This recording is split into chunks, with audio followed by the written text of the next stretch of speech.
அது கண்டிப்பா ஏற்றுக்கொள்ள முடியாது. பிரதானத்துவம் இந்த கூட்டத்தில் கூட்டப்பட்டது. ஏன் இவ்வளவு பெரிய ஒரு கன்ஃபியூஷன்? நான் ரொம்ப சிம்பிளான ஒரு கொஸ்டின். அவருக்கு வேற எந்த விதமான ரைட்ஸும் கிடையாது. வணக்கம் நேர்களே, நேர்பட பேசு நிகழ்ச்சிக்கு உங்களை வரவேற்கிறோம். டாஸ்மாக்ல 1000 கோடி ரூபாய் ஊழல் அப்படின்னு அமலாக்கத்துறை அறிக்கை வெளியிட்டதிலிருந்தே அது பற்றிய பேச்சுகள் எழத் தொடங்கிவிட்டன. சட்டப்பேரவையில இந்த விவகாரம் குறித்து பேச அனுமதி மறுக்கப்பட்டது அப்படின்னு சொல்லி அதிமுகவும் பாஜகவும் வெளிநடப்பு செய்திருக்கிறார்கள். இது ஒரு புறம் இருக்க, மற்றொரு புறம் செய்தியாளர்களை சந்தித்து பேசும்போதும் அதே போல அறிக்கை வாயிலாகவும் தமிழக மின்துறை அமைச்சர் செந்தில் பாலாஜி விளக்கம் கொடுத்திருக்காரு. எந்த ஒரு முகாந்திரமும் இல்லாம இந்த குற்றச்சாட்டுகள் முன்வைக்கப்பட்டிருக்கு. தவறு நடந்தது மாதிரி ஒரு மாய தோற்றத்தை உருவாக்க முயற்சிக்கிறாங்க. சட்ட ரீதியாக இந்த விஷயங்களை நாங்க எதிர்கொள்வோம் அப்படின்னு அவர் சொல்லியிருக்காரு. இதன் அடிப்படையில தான் இன்னைக்கு நாம நேர்பட பேச நிகழ்ச்சியை கட்டமைச்சிருக்கோம். 1000 கோடி ரூபாய் டாஸ்மாக் முறைகேடு என்று கூறி வெளிநடப்பில் ஈடுபட்ட அதிமுக பாஜக. தனி மனிதர் ஒருவர் கூறியதையே பிரதிபலிக்கிறது அமலாக்கத்துறை அப்படின்னு சொல்றாரு செந்தில் பாலாஜி. செந்தில் பாலாஜிக்கான குறி சட்ட ரீதியானதா அரசியல் ரீதியானதா அப்படின்ற தலைப்புல அரங்கத்துல நம்மோட 2 விருந்தினர்கள் இணைந்திருக்கிறார்கள். அதிமுகவிலிருந்து திருமிகு சசிரேகா, அதே போல விசிகாவிலிருந்து திருமிகு வன்னியரசு. தொலைத்தொடர்பு மூலமாக நம்மோடு 2 சிறப்பு விருந்தினர்கள் இணைந்திருக்கிறார்கள். பாஜகவிலிருந்து திருமிகு ஜி.கே. நாகராஜ், சிபிஎம்மின் திருமிகு அருணன் அவர்கள். 4வருக்கும் வணக்கம். திரு வன்னியரசு, உங்ககிட்ட இருந்து தொடங்கலாம் அப்படின்னு நினைக்கிறேன். 1000 கோடி ரூபாய் ஊழல் அப்படின்ற பேச்சு வந்ததிலிருந்தே தொடர்ச்சியாக அது பற்றிய எதிர்வினைகளும் வந்து கொண்டே இருக்கின்றன. அமலாக்கத்துறை அவங்களுடைய கடமையை அவங்க செய்யறாங்க, அதுதான் அவங்களோட வேலை, அதை செய்யறாங்க அப்படின்ற ஒரு பேச்சு ஒரு பக்கமும், இன்னொரு பக்கமும் இதற்கு பின் அரசியல் இருக்கு அப்படின்ற மாதிரியான ஒரு பேச்சுகளும் இருக்கு. நேரடியான கேள்வி, இது சட்ட ரீதியானதா இல்ல அரசியல் ரீதியானதா, உங்களுடைய புரிதல்? அதாவது இந்த இடிங்கிற அந்த அமலாக்கத்துறை அப்படிங்கிறது தொடர்ச்சி அது முழுக்க முழுக்க ஒரு அரசியல் ரீதியாக பாஜக ஆளாத மாநிலங்களை அங்கே இருக்கின்ற முதல்வரை குறிவைத்து முதல்ல அமலாக்கத்துறையை பற்றி நம்ம சொல்லிடுவோம். இப்போ குறிப்பாக சஞ்சய் குமார் மிஸ்ரான்னு ஒருத்தர் இருந்தார்.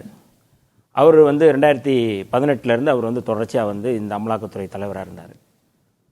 அவருக்கு ஓய்வு பெற்ற பிறகும் அவர் ஒவ்வொரு ஆண்டும் அவர் நீடிச்சுக்கிட்டே இருந்தாங்க.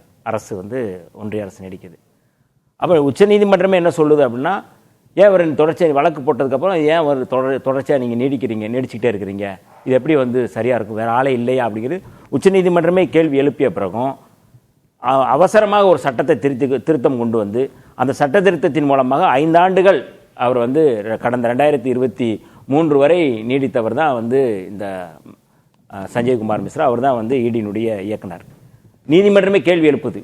இந்த வழக்கில் நீங்கள் முழுக்க பாராளுமன்றத்தில் கேட்ட அந்த கேள்விகளில் எத்தனை வழக்குகள் முழுமையாக இடி போட்ட வழக்குகளில் எவ்வளோ தண்டனை பெற்றிருக்கு, எவ்வளோ தண்டனை பெறாமல் இருக்குது அப்படிங்கிறத புள்ளிவிவரங்களோட சொன்னதில் 2019 முதல் 2024 அக்டோபர் வரை இந்த இடி போட்ட வழக்குகளில் மொத்தம் 911 வழக்குகள் பதிவு செய்யப்பட்டுள்ளன. மொத்தம் 911 வழக்கு. இது நாடாளுமன்றத்தில் எழுப்பிய கேள்விக்கு சொன்ன பதில்.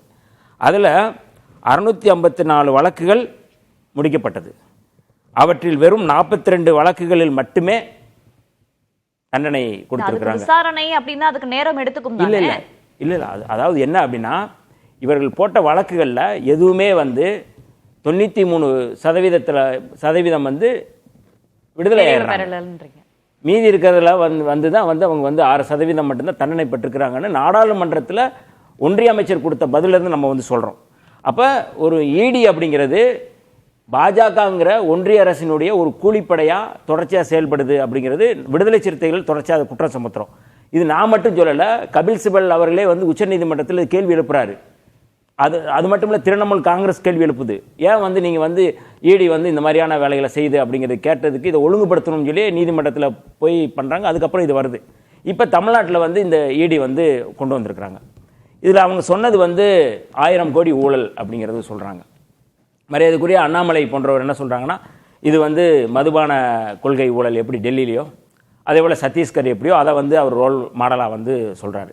ஆனால் மிக முக்கியமாக இந்த வழக்கில் எந்த ஆண்டிலிருந்து எந்த ஆண்டு வரை எஃப்ஐஆர் போடப்பட்டதிலிருந்து எடுத்து இதை இடி வழக்கு தொடுத்திருக்கு, இந்த விசாரிக்கிறாங்க அப்படிங்கிறத இடி அறிவிக்கலை. அதுதான் மரியாதைக்குரிய செந்தில் பாலாஜி அவர்கள் கேட்குறாங்க. இப்போ 2016 இப்போ 2023 வரை வழக்குகளில் வந்து எஃப்ஐஆர் எந்தெந்த இடங்களில் போட்டிருக்கிறாங்க அப்படிங்கிறது இடி வந்து விசாரணை எடுக்குது. இதில் வந்து என்னென்னா மொத்தம் வந்து போடப்பட்ட எஃப்ஐஆர் வந்து மொத்தம் 41. இதில் 37 எஃப்ஐஆர் வந்து 2001 2006 வரை, 2011 2021 வரை போடப்பட்ட 37 வழக்கு, 37 எஃப்ஐஆரை வச்சு தான் இவங்க வந்து இப்போ வந்து இடி வந்து ரைடு பண்ணுது. இந்த 2001 2006 வரை யாருடைய ஆட்சின்னு தெரியும். 2011 2021 தங்கமணி அவர்களும் வந்து நத்தம் விஸ்வநாதன் அவர்களும் அன்னைக்கு வந்து இருந்தாங்க. இந்த எஃப்ஐஆரை பைண்ட் பண்ணி தான், இந்த எஃப்ஐஆர் மூலமாக தான் இடி வந்து உள்ளே வருது. அப்போ இப்போ உங்களுடைய கூற்றின்படி இது அரசியல் ரீதியான ஒரு நகர்வு அப்படின்னா அதிமுகவும் அதுக்குள்ள வருது. இல்லை, அது எதுக்காக சொல்லணும்னா இதில் அதிமுகவையும் குறி வைக்கிறது காரணம்னா அது ஒரு அரசியல் கணக்கு. திமுகவே அதில் வந்து குறி வைக்கிறாங்க அப்படின்னா அது ஒரு அரசியல் கணக்கு தான். ரெண்டுமே வந்து அவங்க வந்து அதிமுகவே அவர் கூட்டணியில் கொண்டு வருவதற்கான ஒரு சூட்சும வேலைகளும் அதில் இருக்குது. ரொம்ப முக்கியமானது இது. இல்ல, செந்தில் பாலாஜி தற்போது திமுகல இருக்காரு. அது சார்ந்த நகர்வுகள் தான் இருக்கு. திமுகவை குறிவைப்பதுங்கிறது தனி. திமுக அதிமுகல இருந்தார் அப்படின்றத அடிப்படையில் அதிமுக ஆட்சி காலத்தில் போடப்பட்ட எஃப்ஐஆர் தான் இது. அதிமுக காலத்தில் போடப்பட்ட எஃப்ஐஆர். இதுல இந்த டாஸ்மாக் தொடர்பான இந்த ரெகுலேட் பண்றாங்கல்ல, இப்போ மதுபான கொள்கை ஊழல் அப்படிங்கிறது வந்து டெல்லியில் இருக்கிறதுக்கும் இதுக்கு வேற டிஃப்ரெண்ட் இருக்கு. ஒன்றும் இல்லை, அவங்க பாலிசியே திருத்துறாங்க. இப்போ கெஜ்ரிவால் கைது அப்படிங்கிறது கெஜ்ரிவாலோ இல்லை வந்து கேசிஆருடைய பொண்ணு வந்து கவிதா அவர்களுடைய கைதுங்கிறதோ, அந்த மதுபான கொள்கை அப்படிங்கிறத அவங்க திருத்துறாங்க. அவங்களுக்கு வேண்டிய கம்பெனிக்கு கொடுக்கறதுக்கான திருத்தம் அப்படிங்கிறதுல தான் ஊழல் நடந்திருக்கு அப்படின்னு சொல்லி சொல்கிறாங்க. ஆனால் இது அப்படி இல்லை. இது 2003 வந்து மரியாதைக்குரிய அன்றைக்கு ஜெயலலிதா அம்மையார் இருந்தபோது அன்றைக்கு இருந்த ஐயா சோலை ஐயர் தான் இதை வந்து ரெகுலேட் பண்ணுறது, ஒரு சிஸ்டத்தை உருவாக்குறாங்க. இது எப்படி வந்து நீங்கள் வந்து அதுக்கு 2003க்கு முன்னாடி வந்து நீங்கள் அன்னைக்கு பூரா ஒயின் ஷாப் ப்ரைவேட்டாக இருந்துச்சு, இதை அரசு எப்படி விற்கணும், அரசுக்கு எப்படி வருவாய் வரணும், இதை எப்படி வந்து மற்ற டிஸ்லரி கம்பெனிக்கு எப்படி கொடுக்கணும் அப்படிங்கிறத ரெகுலேட் பண்ணுறாங்க. அப்போ இதனுடைய தொடக்க புள்ளி ஜெயலலிதா அம்மையார் தான். அப்ப அதிமுக திமுக ரெண்டுக்கும் சேர்த்தே குறி அப்படி நான் சொல்லி முடிச்சிடறேன். இதுல ரொம்ப முக்கியமா என்னன்னா, அன்னைக்கு வந்து பேசப்பட்டது மிடாஸுங்கிற ஒரு கம்பெனியில தான் வந்து அதிகமா வந்து கொள்முதல் செஞ்சாங்க, அதுல வந்து ஊழல் இருக்கு அப்படிங்கிறது அன்னைக்கு பெருசா பேசினாங்க. இதை எப்படி வந்து இந்த ரெகுலேட் பண்றது, எப்படி வந்து இந்த டாஸ்மாக் உருவாக்குறது அப்படிங்கிறதுல வந்து ஜெயலலிதா அம்மையாருடைய அந்த கொள்கை திட்டத்தின் அடிப்படையில் தான் இன்னைக்கு வர போய்கிட்டு இருக்கு. 2001 போடப்பட்ட எஃப்ஐஆர்ல இருந்து தான் இன்னைக்கு எடுத்திருக்கிறாங்க. 2021 வரை வந்து போடப்பட்ட எஃப்ஐஆர் தான் இன்னைக்கு முடிவுக்கு வந்திருக்கு. அப்ப இதுல என்ன சொல்ல வரோம் அப்படின்னா, இடி அப்படிங்கிறது வந்து எப்பவுமே வந்து ஒரு தொலைநோக்கு பார்வையோடு ஒரு தேர்தல் கணக்கோட தான் அவங்க வந்து பண்றாங்க. இதுக்கு முன்னாடி அது நடந்திருக்கு. அவங்க வந்து ரொம்ப நியாயமா நடந்துக்கிறாங்க அப்படிங்கறத நம்ம வந்து சொல்லவே முடியாது. அதுல இன்னொரு விஷயமும் குறிப்பிடுறாங்க, 1000 கோடி முறைகேடு அப்படின்னு ஒருத்தர் சொல்றாரு பேட்டியில. அதனை தொடர்ந்து அமலாக்கத்துறை 1000 கோடி ரூபாய் பதிவிட்டு அமைச்சர் செந்தில் பாலாஜி அவர்களும் முதலே சொல்றாரு, நீங்க யார் அந்த சார் அப்படின்னு சொல்லி வந்து அண்ணா பல்கலைக்கழக மாணவி சொல்றதுக்கு முன்னாடியே, அவங்க சொல்றதுக்கு முன்னாடி, போலீஸ் சொல்றதுக்கு முன்னாடி பாஜகவினுடைய தலைவர் அண்ணாமலை தான் சொன்னாரு. இன்னைக்கு குற்றப்பத்திரிகை தாக்கல் என்ன வந்திருக்கு அப்படிங்கிற கேரக்டர் இல்லைன்னு சொல்லி சொல்லிட்டாங்க. அதிமுகவும் பாஜகவை தொடர்ந்து வந்து அவங்களும் அதை சொன்னாங்க, இல்லைன்ட்டாங்க. இப்பவும் அவர் உடனடியாக முதல்ல சொல்றது இடி வந்து அவருக்கு சொல்லியிருக்கு தனியா.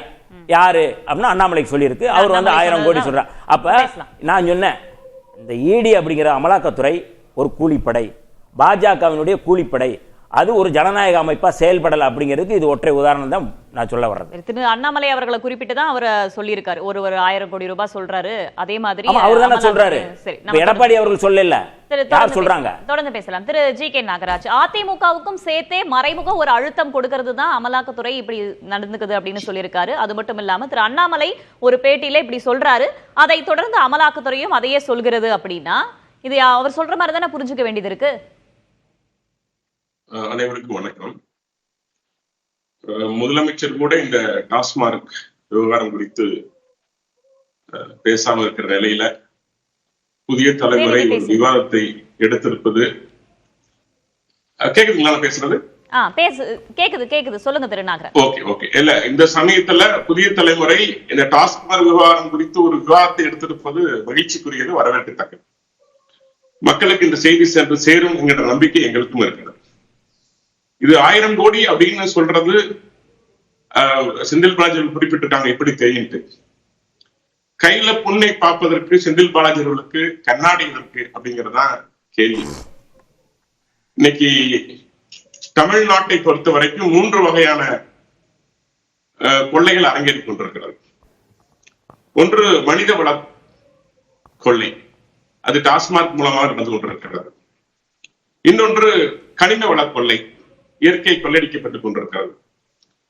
மூன்றாவது அறிவு கொள்ளை, பள்ளிகள் மூலமாக, கல்லூரி மூலமாக, கல்வி மூலமாக கொள்ளையடிக்கப்பட்டுக் கொண்டிருக்கிறது. இந்த மூன்றும் இந்த தமிழகத்தில் மிகச்சிறப்பாக நடந்து கொண்டிருக்கிறது. நம்முடைய அவர்கள் வன்னிய அரசு அவர்கள் பேசினாங்க. சமீபத்துல காந்திய சர்வோதய அமைப்பு ஒரு சர்வே எடுத்தாங்க. நெல்லை ரங்கநாதபுரத்துல 400 தலித் வீடுகள் எடுக்கப்பட்ட ஒரு ஆய்வுல 398 வீடுகள்ல குடிப்பழக்கம் இருக்கிறது, 15 வயது சிறுவன் உட்பட. தருமபுரி மாவட்டம் செக்குடி கிராமத்துல 35 வயதுக்கு உட்பட்ட 65 இளம் விதவைகள் குடியால் தன் கணவனை இழந்திருக்கிறார்கள். 325 வீடுகள்ல அவங்க சர்வே எடுத்திருக்கிறாங்க. நீங்க கேட்டீங்க இது சட்டத்துக்குரியதா அல்லது அரசியல் அப்படின்னு கேட்டீங்க. இரண்டுமே. தமிழ்நாட்டில் ஒரு நல்ல அரசியல் அமைப்பை கொண்டு வர வேண்டும் அப்படிங்கிறது தொடர்ச்சியான மத்திய அரசுடைய நோக்கம். இடி கூலிப்பட அப்படியெல்லாம் வன்னியரசு அவர்கள் பேசினாங்க. அது ஒரு தனி அமைப்பு, தன்னுடைய பணியை தொடர்ச்சியாக செய்து கொண்டிருக்கிறது. அதனுடைய வரலாற்றை சொல்ல போனோம் என்றால் 2005 2022 வரைக்கும் அமலாக்கத்துறை 3086 சோதனைகள் மேற்கொண்டிருக்காங்க. 5940 வழக்குகள் பதிவு செஞ்சிருக்கிறாங்க. மன்மோகன் சிங் அவர்கள் காலத்துல கைப்பற்றப்பட்ட தொகை வெறும் 536 கோடி. ஆனா நரேந்திர மோடி அவர்கள் ஆட்சி காலத்துல கைப்பற்றப்பட்ட தொகை 1,39,000 கோடி கைப்பற்றிருக்கிறாங்க.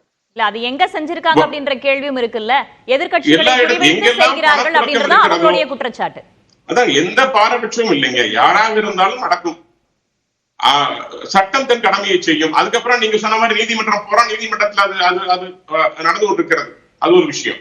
ரெண்டாவது நான் இங்க வரேன். இந்த டாஸ்மாக் விவகாரத்தை பொறுத்த வரைக்கும் இந்த 1000 கோடி அப்படிங்கிறது உண்மையிலேயே ஒரு மிக மிக சொற்பமான தொகை.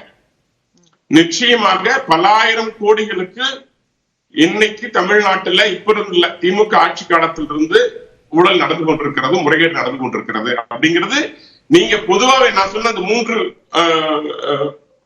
கொள்ளைகள்ல இந்த டாஸ்மாக் கொள்ளை என்பது மனித வளத்தை அடைப்பதோடு மட்டுமல்ல, இந்த திமுகவினுடைய அரசியல் லாபத்திற்கு வாக்கு வங்கிக்கு ஒரு மிகப்பெரிய உதவிகரமாக இருக்கிறது. அதனாலதான் இது இன்றைக்கு முதல்ல மது என்று பேசப்பட்டது, இன்னைக்கு போதைப் பொருள் என்று பேசப்பட்டு கள்ளச்சாராயமாக மாறப்பட்டு இன்னைக்கு FL1 FL2 என்று எல்லா இடத்திலும் சந்தைப்படுத்தப்பட்டு மிகப்பெரிய தொழிலாக இது மாறிவிட்டது. சரி, அரசியல் ரீதியான நெருக்கடி இருக்கா அப்படின்னு நம்ம பேசுவோம். நான் ஏற்கனவே கேட்ட கேள்வி 1000 கோடி ரூபாய் அப்படின்னு திரு அண்ணாமலை அவர்கள் குறிப்பிட்டு பேசுறாரு. அதனை தொடர்ந்து அமலாக்கத்துறையுடைய அறிக்கையில அப்படியே வருது. அதை அவர்கள் கேள்வியாக எழுப்பியிருக்கிறார் திரு செந்தில் பாலாஜி அவர்கள். ஒன்று, அந்த தகவல் முன்னதாகவே கசிவிடப்பட்டதா, இல்ல அவர் சொன்னதுனால ஈடி செய்யறாங்களா அப்படின்ற கேள்வியும் எழுப்பியிருக்காங்க. இல்ல, நிச்சயமாக அந்த மாதிரியான வேலைகளை எப்பொழுதும் நீங்க சொல்ல வேண்டியதில்லை. அவர்கள் பேட்டியில குறிப்பிட்டப்ப தெளிவா சொல்றாங்க. ஒரு பத்திரிகையாளர் பேரை குறிப்பிட்டு அவர் மிக தெளிவாக ஒரு பத்திரிகையாளர் பேரை குறிப்பிட்டே சொல்றாங்க, மிக தெளிவாக சொல்லியிருக்காங்க. இது பல நாட்களுக்கு முன்பே பல ஆண்டுகளாக நடந்து கொண்டிருக்கின்ற விஷயம். ஒரு IPS படிச்ச அதிகாரிக்கு இந்த தகவல் எல்லாம் தெரியாம நிச்சயமாக இருக்காது.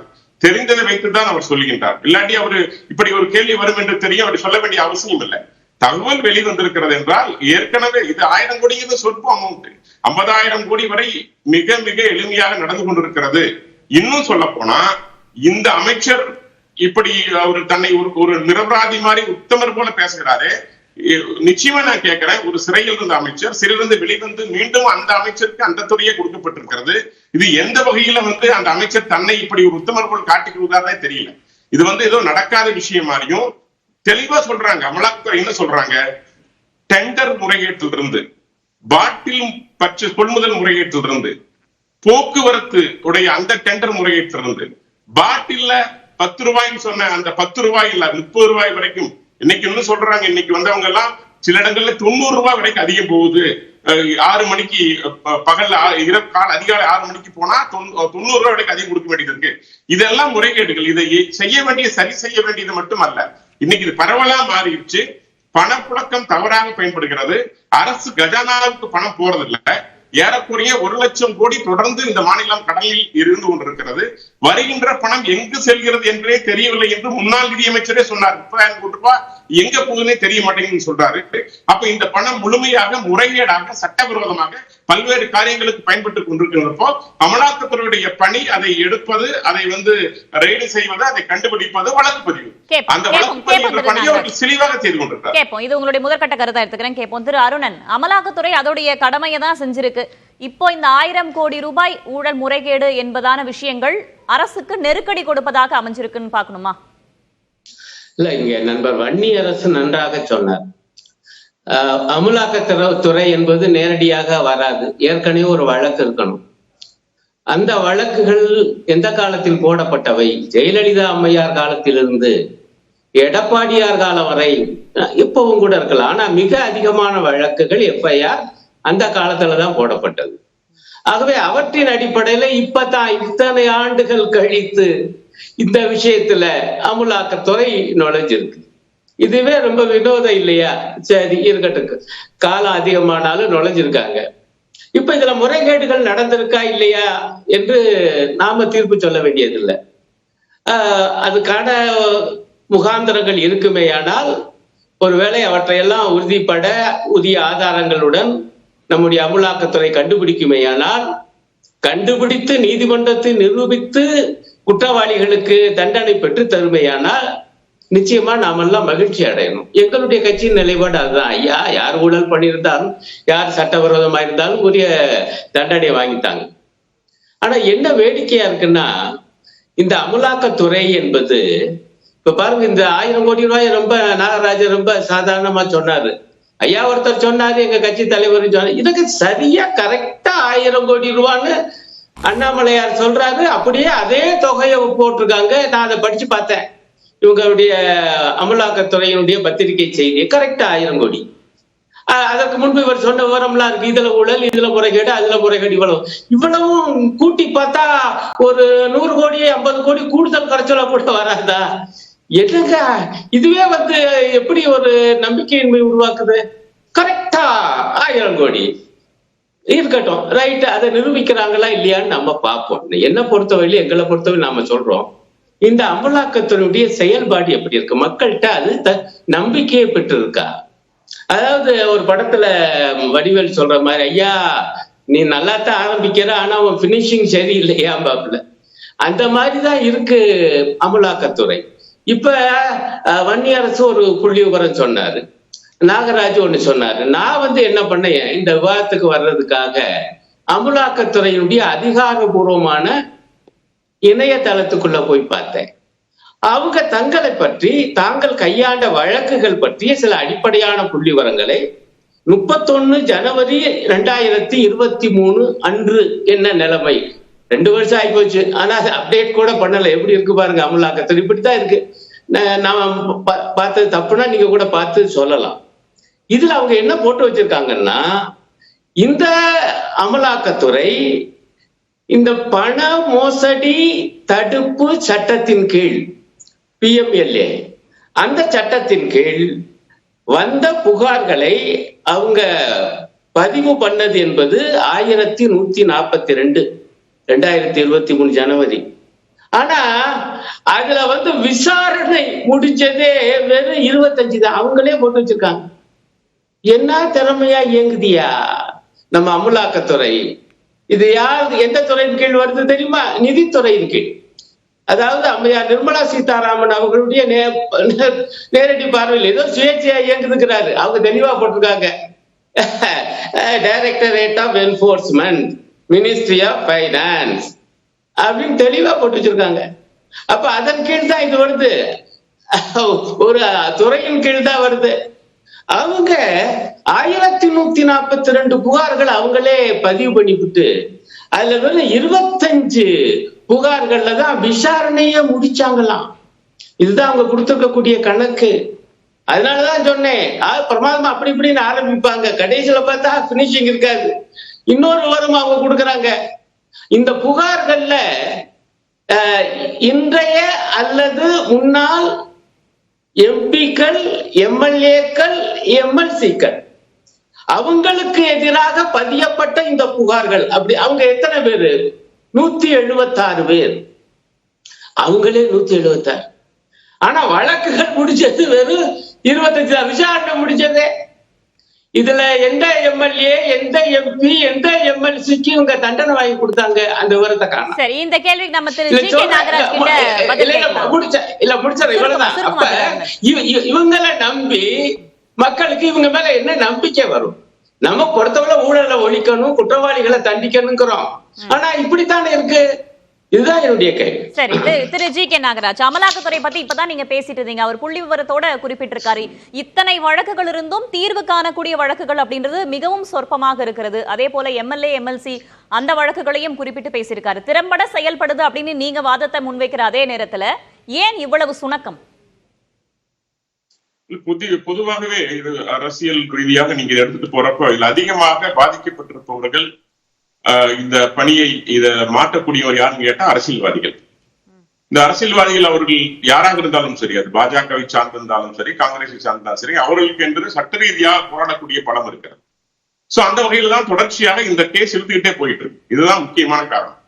ரெண்டாவது, அண்ணன் அவர்களை கேட்கிறேன், இந்த டாஸ்மாக் குரலை ஒத்துக்கொள்கிறாரா இல்லையா என்பதை அவர் தெளிவுபடுத்தணும். ஏன்னா தமிழ்நாட்டுல மூளை முடுக்கெல்லாம் சந்துக்கடைகள், எந்த இடத்துல எல்லா இடத்துலயும் மிக எளிதாக கிடக்கூடிய டாஸ்மாக், ஆயத்தீர்வு இல்லாமல் விற்கப்படுகின்ற டாஸ்மாக், லைசன்ஸுக்கு எவ்வளவு பணம் இன்னைக்கு முறைகேடாக கொடுக்கப்படுகிறது எல்லாமே அண்ணனுக்கு தெரியும் நினைக்கிறேன். தயவு கூர்ந்து அவர் பதில் சொல்லணும். ஒரு நல்ல கம்யூனிஸ்ட் கட்சி, நீங்க ஒரு சித்தாந்தத்தை கொண்டவர்கள். நான் கேட்கிறேன், இந்த ஊழலை நீங்கள் ஒத்துக்கொள்கிறீர்களா இல்லையா என்பதை மட்டும் நீங்கள் சொல்ல வேண்டும் என்று உங்களுடைய நான் கூட கேட்டுக்கொள்கிறேன். அதாவது முதல் விஷயம், ஊழல் நடந்திருக்கா இல்லையா என்று நிரூபிக்க வேண்டியது உங்களுடைய அமலாக்கத்துறை. நாங்க என்ன சொல்றோம், நிரூபிச்சு தண்டனை வாங்கித்தாங்க. நிச்சயமா செய்யறோம். நீங்க மனசாட்சியோட சொல்லுங்க. நீங்க ஒரு மூத்த தலைவர், நீங்க சொல்லுங்க.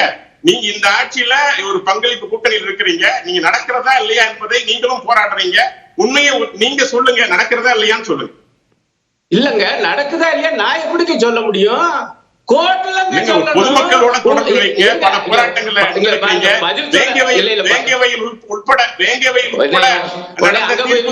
போராடுறீங்க. இல்ல வேங்கவையில் உட்பட தீர்வுகளுக்கு நீங்க போராடுறீங்க. அப்படி நடக்கிற உங்களுக்கு இந்த ஒரு சமுதாயமே முழுமையாக அடித்தட்டு மக்கள், ஒடுக்கப்பட்ட மக்கள் மிகவும் பரிதாபனைக்கு தள்ளப்பட்டிருக்கிறாங்க. எந்த அளவுக்கு டாஸ்மாக் உடைய ஆட்டம் இருக்குன்னு உங்களுக்கு தெரியும். இதுல ஊழல் நடக்குதா இல்லையா நீங்க வெளிப்படையா சொல்லுங்களேன். உங்கள்ட்ட நான் கேட்டுக்கிறேன், ஒரு சமூக ஒரு உணர்வோடு கேட்கிறேன், இந்த சமுதாயத்தின் கேட்கிறேன், நீங்க சொல்லுங்க. அடேங்கப்பா, இல்ல முதல் பாயிண்ட், இந்த டாஸ்மாக், இந்த மதுபானம் பற்றி எல்லாம் தமிழ்நாட்டுல மட்டும்தான், அங்க மட்டும்தான் பட்டியலின மக்கள் பாதிக்கப்பட்டிருக்காங்களா? நீங்க கூட்டணி ஆட்சியில் இருக்கக்கூடிய புதுச்சேரி எந்த லட்சணத்துல இருக்கீங்கயா? இப்பதான் அங்க பட்ஜெட் போட்டு முறைகேடு குறித்து நான் உங்களை கேள்வி கேட்கிறேன். முறைகேடு நடக்குதா இல்லையா வெளிப்படையா தெரியும். அதை நீங்க ஒத்துக்கிறீங்களா இல்லையா? அமலாக்கத்துறை மீது குற்றச்சாட்டு விடுங்க. பட் இங்க நடந்திருக்கின்ற ஊழல் என்பது வெளிப்படையாக நடக்கிறதா இல்லையா அப்படிங்கறத மட்டும் நீங்க சொல்லுங்க. இல்லங்க, பதில் சொல்ல நான் கேட்கிறேன்.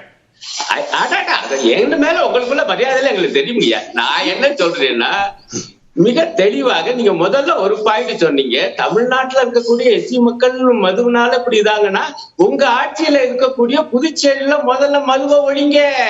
தயாரா? முதல் பாயிண்ட். அதுக்கு பதில் சொல்ல மாட்டேங்கிறீங்க, என்னைய மட்டும் கேக்குறீங்க. ரெண்டாவது கேட்கிறேன், இங்க முறைகேடுகள் இருக்கா இல்லையா என்று நீங்களும் நானும் சொன்னா அது மக்கள் எப்படி ஏற்பாங்க? உங்க கையில அதிகாரம் இருக்கு, உங்க அமலாக்கத்துறை களத்துல இறங்கி இருக்கு, நிரூபிச்சு தண்டனை வாங்கிட்டாங்க.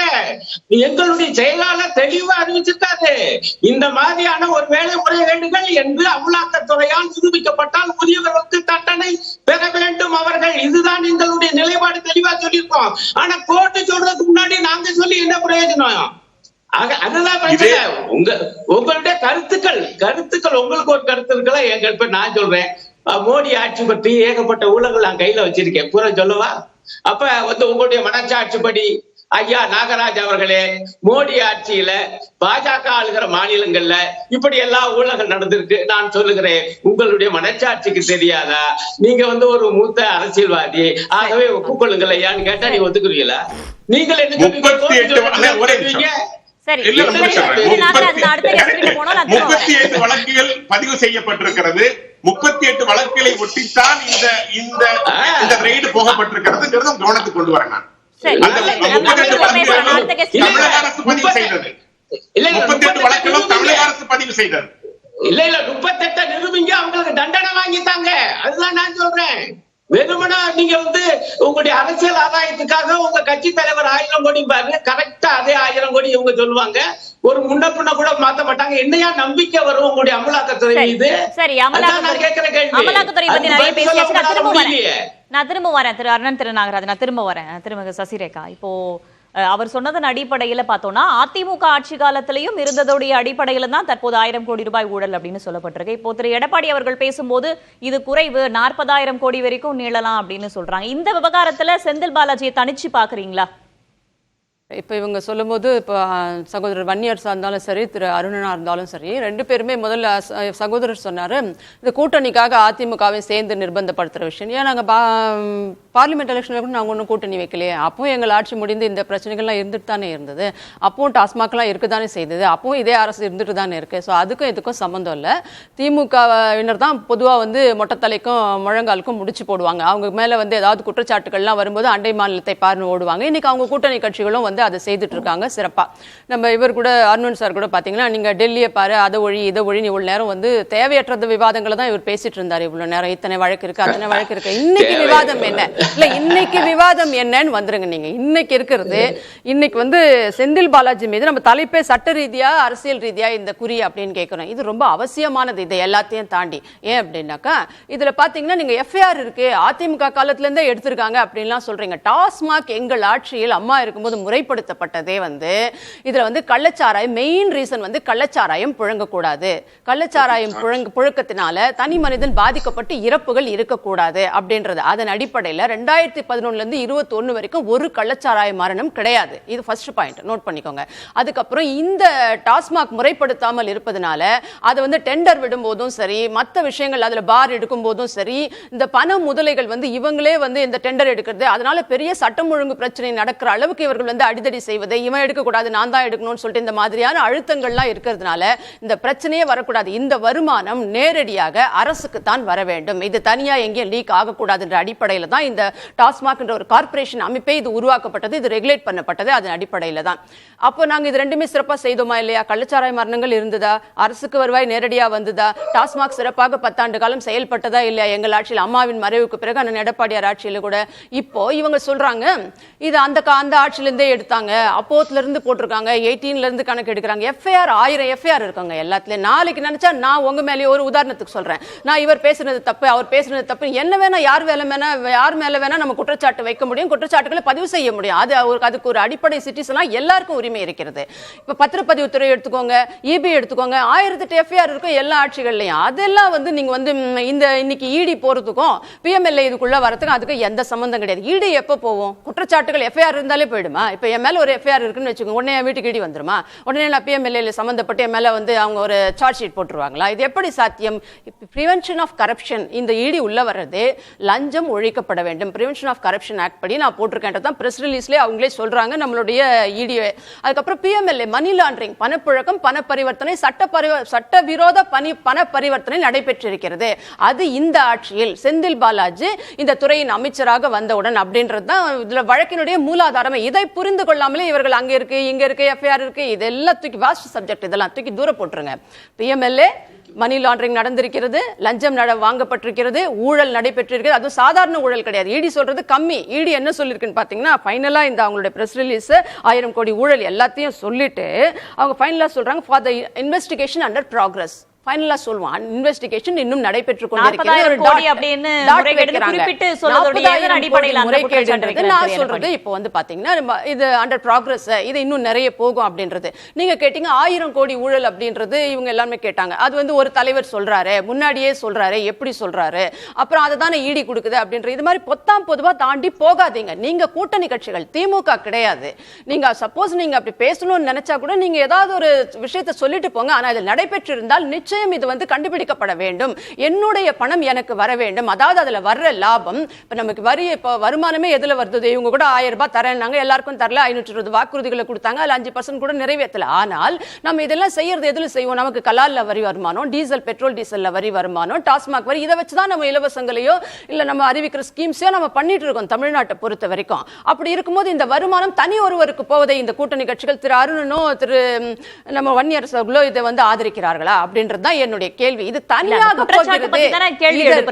அமலாக்கத்துறை குற்றச்சாட்டு பத்தி தான் கேள்வி எழுப்புறாங்க. மூல குற்றச்சாட்டா இந்த குற்றச்சாட்டை அமலாக்கத்துறை வைக்கிறதுக்கு முன்னாடி திரு அண்ணாமலை வைக்கிறதுக்கு முன்னாடி நம்ம பிடிஆர் பழனிவேல் தியாகராஜன் 21 வச்சுட்டாரு. ஒரு 20,000 கோடி 40,000 கோடி வருமானம் வருது, 20,000 கோடி லீக்கேஜ் அப்படின்ற வார்த்தையை அவர் பயன்படுத்தியிருக்கிறார். அது எங்க போகுதுன்னே தெரியல. உடனடியாக அவர் மாற்றப்பட்டார், பிடிஆர் மாற்றப்பட்டார். அதுக்கு இன்னைக்கு வரைக்கும் பதில் இல்லை. அவர் பேசின ஆடியோவை இந்த கவர்மெண்ட் நினைச்சிருந்தாக்கா அது ஃபேக் ஆடியோன்னா எப்பயோ அதை வந்து அவங்க நிரூபிச்சுட்டு போயிருக்க முடியும். அதுக்கு இன்ன வரைக்கும் எந்த பதில் இல்லை.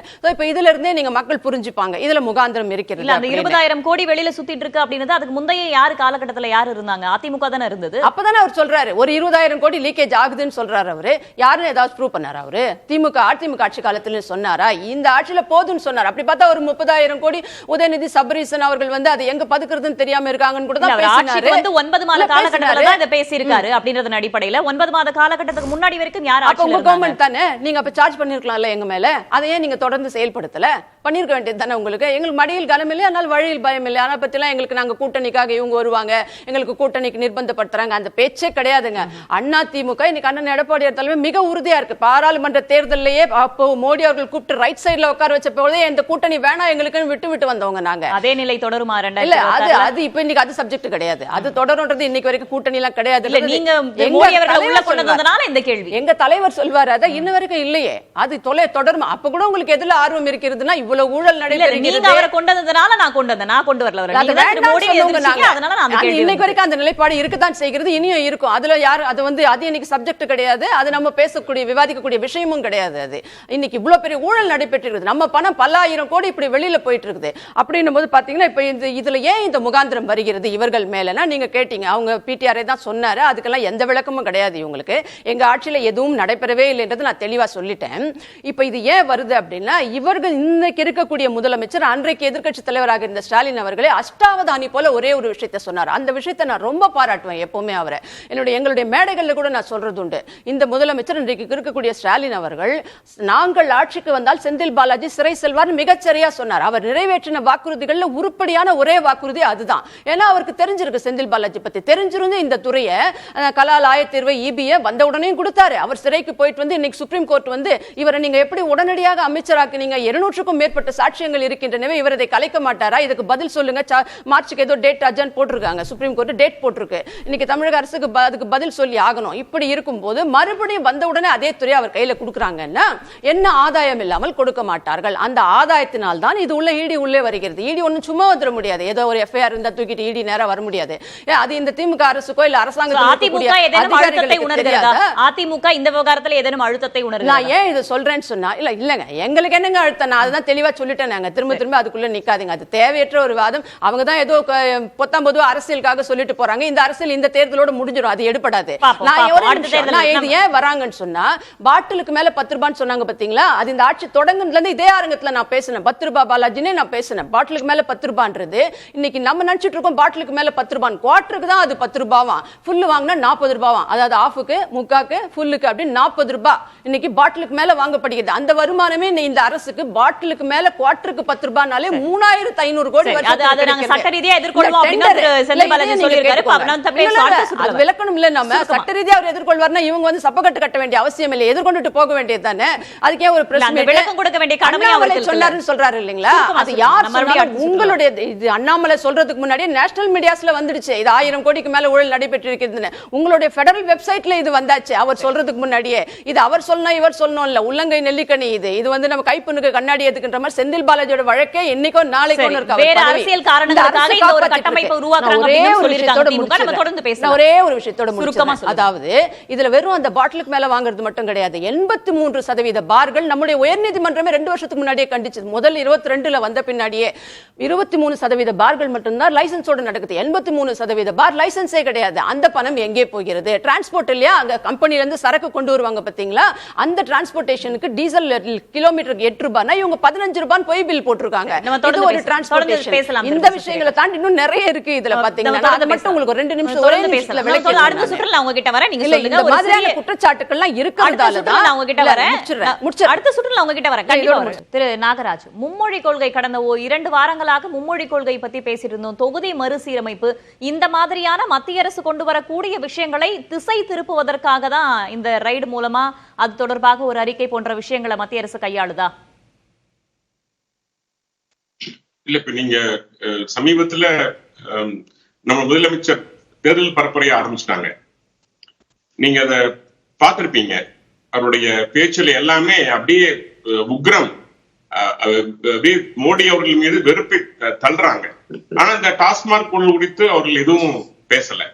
முதல்ல மும்மொழி கொள்கை குறித்து பேசினாங்க. அது மக்கள்கிட்ட அவங்க பேசுனது எடுபடல. எங்களுடைய தலைவர் அண்ணாமலை அவர்கள் பிரச்சாரம் மேற்கொண்டார்கள். உண்மையை எல்லாரும் விளக்கமா சொன்னோம். கையெழுத்து இயக்கம் துவங்கினோம். மக்கள்ல விட்டு பெரிய வரவேற்பு இருந்தது. உடனே மடைமாற்றம் செய்தார்கள். உடனே மறுசீரமைப்புங்கிற ஆங்கிள் போக ஆரம்பிச்சாங்க. அதுக்காக 2026 வர வேண்டிய விஷயம் 31 கூட அது வரலாம். அந்த அளவுக்கு சென்சேஷன் எடுத்து பண்ண வேண்டிய விஷயம். ஆனா உடனடியா அவங்க அதை கையில் எடுத்துட்டாங்க. எடுத்து வச்சு இன்னைக்கு பல்வேறு பிரச்சனைகள் தமிழ்நாட்டுல மடைதிறந்த வெள்ளமாய் கொட்டிக்கிட்டு இருக்கிற ஆசிரியர் போராட்டத்திலிருந்து பல்வேறு பிரச்சனைகள், போதைப் பொருள் இருந்து, சட்ட ஒழுங்கில் இருந்து, இதையெல்லாம் விட்டு விட்டு இன்னைக்கு ஒவ்வொரு அமைச்சரா ஒவ்வொரு மாநிலத்துக்கு தென் மாநிலங்களுக்கு போய் ஆதரவு தெரிவித்து இருக்காங்க. காவிரியில தண்ணி வராதப்ப அங்க போகல. முல்லை பெரியாறு பிரச்சனை இன்னைக்கு வரைக்கும் உச்சநீதிமன்ற தீர்ப்பை நிறைவேற்றி இவங்க தயாரா இல்ல. ஆனா அதையெல்லாம் வச்சுட்டு திடீர்னு கையில் வச்சாங்க. சோ இப்போ இவங்களுடைய எண்ணமெல்லாம் என்னன்னா, தமிழ்நாட்டில் இருக்கிற பிரச்சனைகளை மடைமாற்றம் செய்வது, மக்களை திசை திருப்புவது. அமலாக்கத்துறை தான் அறிக்கை வெளியிட்டு இருக்காங்க. அதை எப்படி தமிழக அரசு மடைமாற்றுதுன்னு சொல்ல முடியும்? இல்லைங்க, அத வெளியில் வராமல் இருப்பதற்கு மக்களிடம் கொண்டு செல்ல வேண்டிய வேலை இது செய்யறாங்க. இந்த விஷயத்தை வெளிப்படுத்தி பேசி இதெல்லாம் மடைமாற்றம் செய்து இது அடுத்து வெளிவர போகுது. மும்மொழி கொள்கை எடுத்துட்டீங்கன்னா அந்த விஷயம் மக்கள்கிட்ட போய் சேர ஆரம்பிச்சிருச்சு. தொடர்ச்சியா மக்களுடைய மனதுல மத்திய அரசின் மீது வெறுப்புணர்வை திணிக்க வேண்டும். இதுதான் ஒரு முக்கியமான கோரிக்கையா இருக்குது. 2026க்கான தேர்தல் பிரச்சாரத்துல இப்ப ஆரம்பிச்சுட்டாங்க. 1969, 70, 72 அவங்க தந்தையார் பேசின அதே குலக்கல்வி முறை, அதே இந்தி எதிர்ப்பு, அதே ஆரியம் திராவிடம், அதே வடக்கு தெற்கு, இதை மீண்டும் மீண்டும் மீண்டும் இங்க தொடர்ந்து மக்கள்கிட்ட பேச ஆரம்பிச்சுட்டாங்க. அதே மீண்டும் சமூக நீதி, சமத்துவம். 75 ஆண்டு கால ஆட்சியில 35 ஆண்டு காலம் திமுக ஆட்சி செய்திருக்கிறது. இதையெல்லாம் ஏன் சரி செய்யல? இவங்க காங்கிரஸ்ல கூட்டணியில் இருந்திருக்கிறாங்க பல ஆண்டு காலமாக. 17 ஆண்டு காலம் இவங்க ஆதரவோட தான் ஆட்சி அமைந்திருக்கிறது. அப்ப ஏன் இந்த மறுசீரமைப்பு குறித்து இவங்க பேசல? அதை பத்தி அவங்க பேச தயாரா இல்லை. தன்னை அப்பா அப்பா என்று சொல்லிக் கொள்கின்ற முதல்வர் இவங்க அப்பா சொல்றதே கேட்க மாட்டேங்கிறாரு. ஒரே நாடு ஒரே தேர்தல் இவங்க அப்பா சொன்னாரு, கேட்டுக்கொண்ட விஷயம், ஏற்றுக்கொண்ட விஷயம், இவர் கேட்க மாட்டேங்கிறாரு. இது அமலாக்கத்துறை வெளியிட்டது. என்னோட கேள்வியை புரிஞ்சுக்கோங்க. மும்மொழி கொள்கை, தொகுதி மறுசீரமைப்பு, இந்த மாதிரி விஷயங்கள் இருக்கும்போது இந்த அமலாக்கத்துறை ரைடு, அது தொடர்பான அறிக்கை அப்படின்றது மடைமாற்றும் முயற்சி அப்படின்றதா என்னுடைய கேள்வி. நான் திரும்ப வரேன். திரு அருணன், தமிழக அரசு தான் மடைமாற்றும் முயற்சியை முன்னெடுக்கிறதா? இருக்கக்கூடிய பிரச்சனைகளை, மும்மொழி கொள்கை போன்ற பிரச்சனைகளை மடைமாற்றுறது தமிழக அரசு தான் முயல்கிறதா?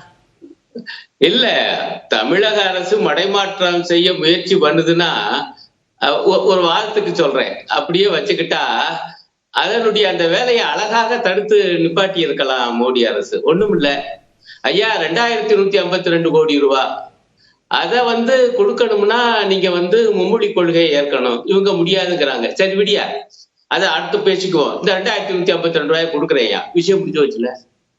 ஏங்க அவங்க மடைமாற்ற முயற்சி பண்றாங்கன்னா நீங்க ஏங்க அதுக்கு வாய்ப்பு தர்றீங்க? அது சமக்ரா சிக்ஷான் என்று ஒருங்கிணைந்த பள்ளி கல்வி திட்டம்.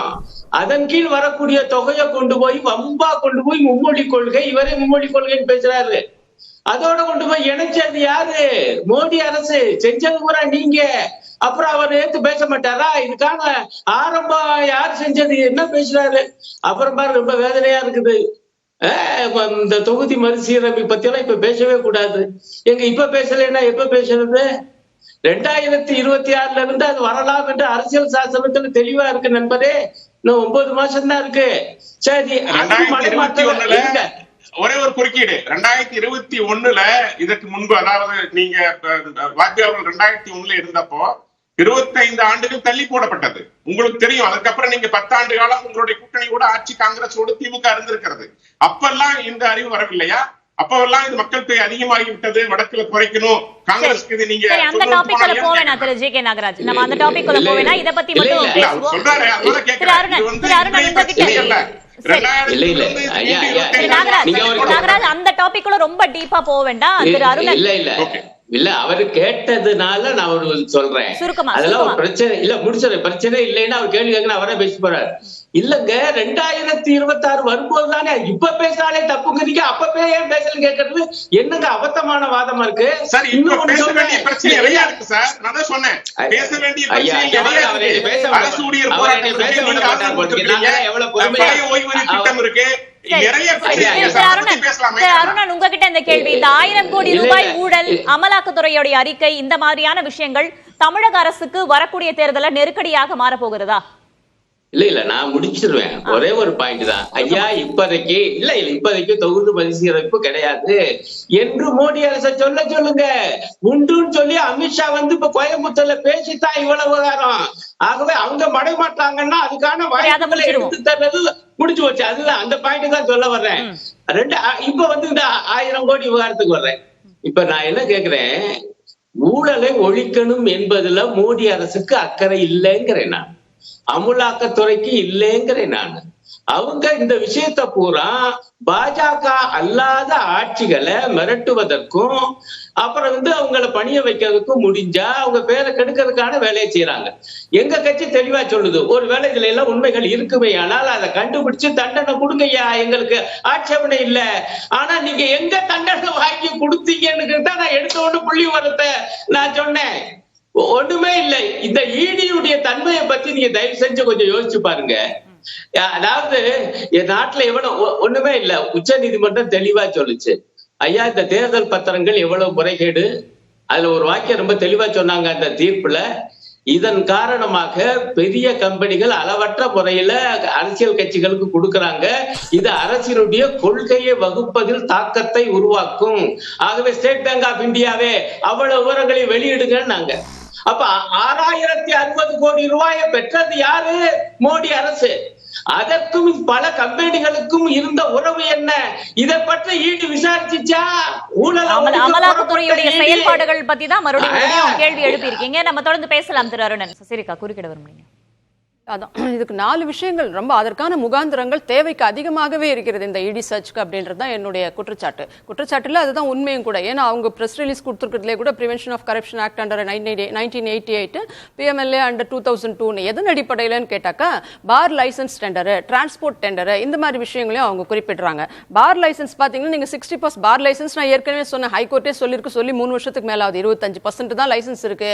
மித்த 83-85% லைசன்ஸ் இல்லாத பார்கள் தான் நடைபெற்று கொண்டிருக்கின்றன. அதனுடைய விளைவுகள் தான் இந்த கள்ளச்சாராய சரக்கு. தஞ்சாவூர்ல எல்லாம் பார்த்திருப்பீங்க, டாஸ்மாக் சரக்குக்குள்ளேயே எத்தனால் கலந்தது மெத்தனால் கலந்தது, எப்படி செத்தாங்கன்னு தெரியல. இன்ன வரைக்கும் அதுக்கெல்லாம் பதில் இல்லை. நம்ம கள்ளக்குறிச்சி மரணங்களையும் பார்த்தோம். இதை தாண்டி நீங்க பாத்தீங்கன்னா இன்னைக்கு அவங்க 60% தான் பில் போட்டு சரக்கு வருதுங்க கம்பெனிகள்ல இருந்து. அந்த கம்பெனிகளை யாருன்னு பார்த்தா இவங்க சொன்னாங்க அதிமுக காலத்துல இருந்தே எடுப்பாங்க, எஃப்ஐஆர் போடப்பட்டிருக்குன்னு.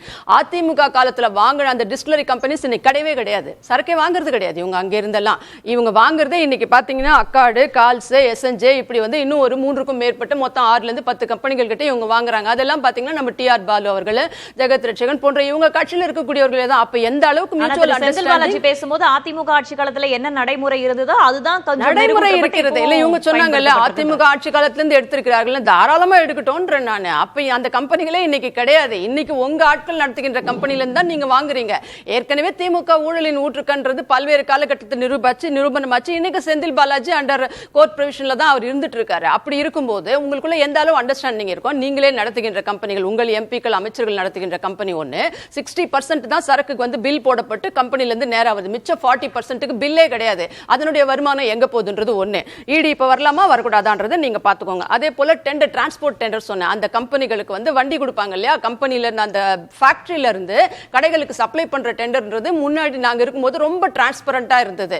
அது வந்து ஓப்பனா வந்து நம்ம டெண்டர் விட்டு அதன் அடிப்படையில். ஆனா இன்னைக்கு நீங்க சிவகங்கையில பார்த்திருப்பீங்க, சிவகங்கை திருச்சி பகுதிகளில் ஒரு 2 வருஷம் முன்னாடி நம்ம செந்தில் பாலாஜி சிறைக்கு போறதுக்கு முன்னாடி நான் வண்டி கொடுத்துட்டு இருந்தவங்க, இந்த சப்ளைக்கு வண்டி கொடுத்துட்டு இருந்தவங்க, டாஸ்மாக் சரக்கு குடோ நம்ம ஃபேக்டரியில இருந்து கம்பெனி கடைகளுக்கு எடுத்துட்டு போறவங்க மண்ணவாரி தூத்தந்த பார்த்திருப்பீங்க. எங்களது எல்லாத்தையும் அழிச்சிட்டாங்க, எங்க எல்லா டெண்டரையும் கேன்சல் பண்ணிட்டாங்க, ஒரே ஒரு கம்பெனிக்கு கொடுத்துருக்காங்க. அதுல நான் சொன்ன உங்களுக்கு டீசல் விலை வந்து 8 ரூபாய் கிலோமீட்டருக்குனா 15 ரூபாய் ஆக்கி அதுல ஒரு ஊழல் நடைபெற்று ஒரே ஒரு கம்பெனி செந்தில் பாலாஜிக்கும் இந்த அரசுக்கு வேண்டிய கம்பெனிக்கு மட்டும் டிரான்ஸ்போர்ட் டெண்டரை கொடுத்துருக்காங்க. அதன் அடிப்படையில் இப்ப ஈடி வருது. இப்ப ஈடி வரலாமா வேணாவா, பிஎம்எல்ஏ உள்ள வரலாமா வேணாவா அப்படின்றத பாருங்க. இன்னொன்னு, சரக்கு நீங்க டாஸ்மாக் திறக்கிற டைம் என்ன, ஜெனரலா கடைகள் பாத்தீங்கன்னா 12 இருந்து நைட் 10 மணி வரைக்கும். நீங்க எங்க ரெக்ரியேஷன் கிளப்னு ஒன்று ஆரம்பிச்சு அதுக்கு நீங்க கொடுத்துருக்கீங்க 11 இருந்து நைட் 11 வரைக்கும் அப்படின்னு. நான் ரொம்ப தூரம் எல்லாம் போல, உங்களுக்கு அந்த டைம்ல மட்டும் தான் சரக்கு கிடைக்குதா இல்ல 24 மணி நேரம் கிடைக்குதான்றது நீங்க உங்க ஃபீல்ட்ல உங்களோட ரிப்போர்ட்டர்ஸ் விட்டே செக் பண்ணிக்கோங்க. 24 மணி நேரம் சரக்கு கிடைக்குது ஒண்ணு.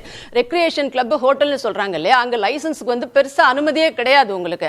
ஆனால் 1000க்கும் மேற்பட்ட இடங்கள்ல லைசன்ஸ் இல்லாமலே நடைபெற்று கொண்டிருக்கிறது. இவங்களுடைய எம்எல்ஏவாக இருக்கக்கூடிய கள்ளக்குறிச்சி பகுதியில் இருக்கக்கூடிய வசந்தம் அப்படின்ற ரிஷிவந்தியம் பகுதியில் அந்த வசந்தம் ரெசிடென்சி, இவங்களுடைய எம்எல்ஏ அவர் வசந்தம் கார்த்திகேயன், அவர் நடத்துற அந்த ரெசிடென்சி ஹோட்டல்ல 24 மணி நேரம் சரக்கு கிடைக்குது. காலையில 6 மணிக்கு போட்டா கிடைக்கும், நமக்கு அங்க கிடைக்கும் அப்படின்றது கள்ளக்குறிச்சி பகுதி மக்களே விசாரணை நடத்தி மக்களே தெளிவுபடுத்த வேண்டியது அவங்களோட ரைட் பண்ணிட்டா தான் நான் சொல்றேன். முகாந்திரம் இப்ப இருக்குதா இல்லையா, இந்த வருமானங்கள்லாம் எங்க போகுது அப்படின்றது தான் என்னுடைய கேள்வி. அமலாக்கத்துறையுடைய அடுத்த அறிக்கையில் நம்ம தொடர்ந்து அதான் சொல்றாங்க அவங்க டெண்டரின் அடிப்படையில் டிரான்ஸ்போர்ட் டெண்டர் விசாரணை இன்னும் தொடருதுன்னு தான் சொல்லியிருக்காங்க அமலாக்கத்துறை. அதை நம்ம பார்ப்போம். ஆமா, அதுதான் சொல்றேன். டிரான்ஸ்போர்ட் டெண்டர், லைசன்ஸ் டெண்டர், இந்த பாட்டிலுக்கு மேல வைக்கிற சரக்கு இப்ப இவ்வளவு நாள் பாத்தீங்கன்னா நீங்க பாட்டிலுக்கு 10 ரூபாய் பாலாஜின்னு சொல்லிட்டு இருந்தோம். இனிமேல் பாட்டிலுக்கு 10 ரூபாய் பாலாஜி, குவார்டருக்கு 40, ஃபுல்லுக்கு 40 ரூபாய் பாலாஜி. விசாரணை முடியல, அமலாக்கத்துறை இது எல்லாம் சரியா இல்லையா அப்படின்ற ஒரு தனியார் தொலைக்காட்சி இன்னைக்கு சொல்லிருக்காங்க. ஆனா நான் பேர் சொல்ல விரும்பலைங்க. அவங்க ஆய்வு பண்ணி இங்க சென்னையில இருந்து கன்னியாகுமரி வரைக்கும் ஒரு கடையிலயும் குவார்டர்னா 10 ரூபாய், ஃபுல்லுனா 40 ரூபாய் வாங்குறாங்க.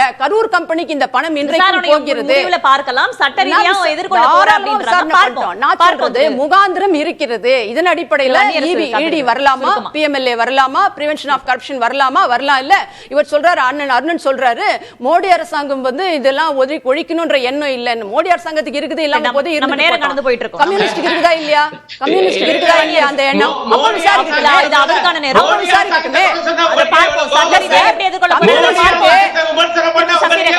அவர் பேசட்டும்.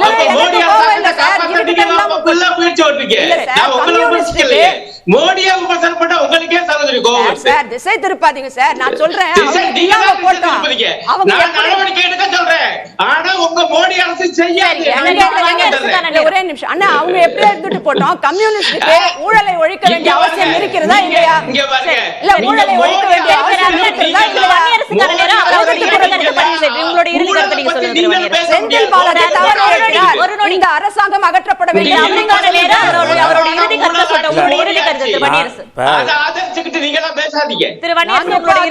நீங்க தான் பிளைண்டா திமுக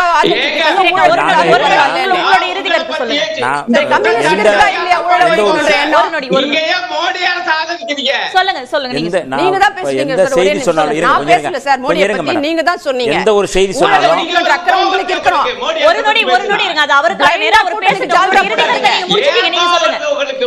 எனக்கு என்ன கோவம், உங்க மேலதான் கோவம். இந்த கூட்டணியில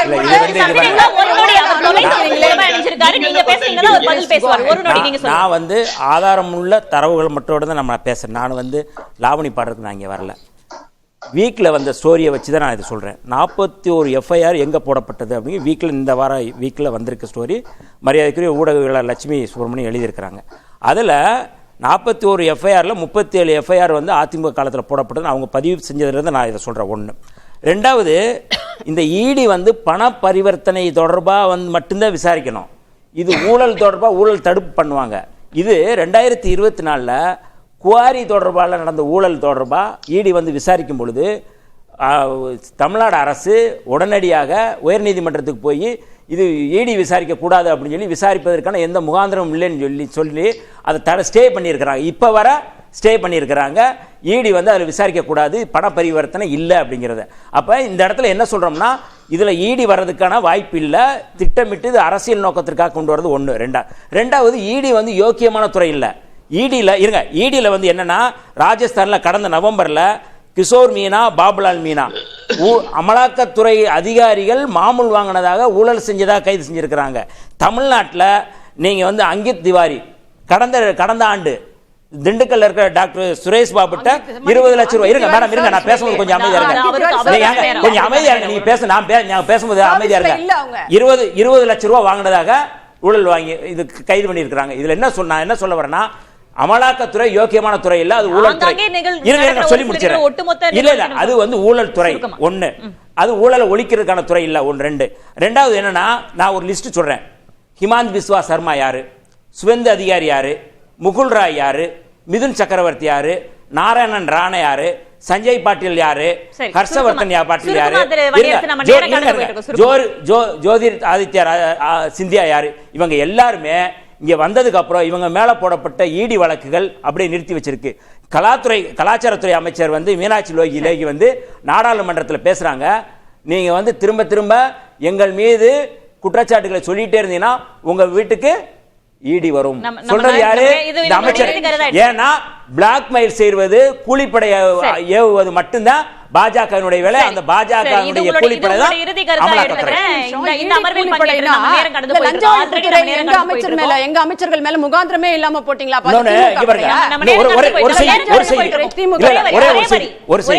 திமுக வந்து ஊழலில் ஊற்றுக்கன்னு சொல்றாங்க. தமிழ்நாட்டில் ஊழலால் தண்டிக்கப்பட்டவர் ஜெயலலிதா. டாக்ஸி வழக்கில் தண்டிக்கப்பட்டவர் ஜெயலலிதா. திமுக யார் தண்டிக்கப்பட்டிருக்காங்க சொல்ல சொல்லுங்க. இல்ல, திமுக யார் தண்டிக்கப்பட்டிருக்காங்க? தண்டிக்கப்பட்டிருக்காங்களா? ஜெயலலிதா மாதிரி தண்டிக்கப்பட்டிருக்காங்க, சசிகலா மாதிரி தண்டிக்கப்பட்டிருக்காங்க. முழுக்க தண்டிக்கப்பட்ட குற்றவாளி ஜெயலலிதா. சும்மா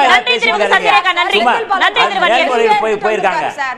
இந்த அமர்வில் பங்கேற்ற 4 விருந்தினர்களுக்கும் நன்றி, பார்த்த நேயர்களுக்கும் நன்றி. நேர்பட பேச நிறைவடைகிறது. இணைந்திருங்கள் புதிய தலைமுறையோடு.